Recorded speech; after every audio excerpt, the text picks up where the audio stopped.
Satyabama Institute of Science and Technology, Chennai and Sriperumbudur. Theni மாவட்டம் கன்னி சேர்வராயன் பட்டியில் உள்ள பிரமலை கள்ளர் சமுதாயத்திற்கு பாதிக்கப்பட்ட கருப்பசாமி கோவிலின் சுற்றுச்சுவர் அரசு நத்தம் புறம்போக்கு நிலத்தில் இருப்பதாக கூறி அதனை அகற்ற வந்த அதிகாரிகளை பொதுமக்கள் முற்றுகையிட்டதால் பரபரப்பு நிலவியது. இது குறித்து கூடுதல் விவரங்களோடு இணைகிறார் செய்தியாளர் சத்யராஜ். சத்யராஜ், வணக்கம். முழு விவரங்கள். தேனி மாவட்டம் உத்தமபாளையம் தாலுகா கன்னி சேர்வராயன்பட்டியில் அமைந்துள்ளது கருப்புசாமி கோவில். இந்த கோவிலானது பட்டா நிலத்தில் அமைந்திருப்பதாகவும் இந்த கோயிலை சுற்றியுள்ள கம்பி வேலியானது அரசு நிலத்தில் இருப்பதாக கூறி இன்று மதுரை உயர்நீதிமன்ற உத்தரவின்படி அதிகாரிகள் அந்த காம்பவுண்ட் கம்பிகளை அகற்றுவதற்கு வந்துள்ளனர்.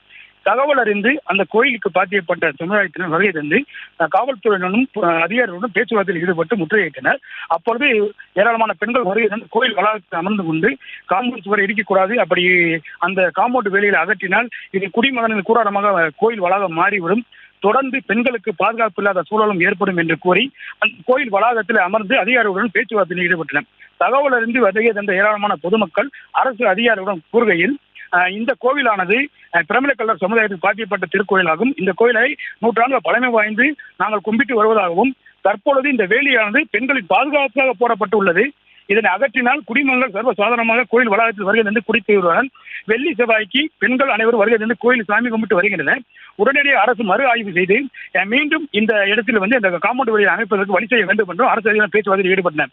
தொடர்ந்து தகவல் இருந்து ஏராளமான காவல்துறை வருகை தந்து அந்த இடத்துல பேச்சுவார்த்தையில் பொதுமக்கள் போது அரசு ஆணைப்படி இந்த இதை தற்பொழுது நாங்கள் அகற்றி வருகிறோம், உங்களுக்கு வேண்டுமென்றால் மேல்முறையீடு செய்து மீண்டும் இந்த இடத்தில் கம்பி வழி அமைத்துக் கொள்ளலாம் என்று பேச்சுவார்த்தையில் ஈடுபட்டனர். தொடர்ந்து இந்த ஒரு சூழல் நடைபெற்ற வேளையில் அரசு அந்த கம்பி வழியை தற்போது அகற்றி வருகின்றனர். ராஜினி, விவரங்களை வழங்கியமைக்கு நன்றி Sathyaraj. Satyabama Institute of Science and Technology, Chennai and Sriperumbudur.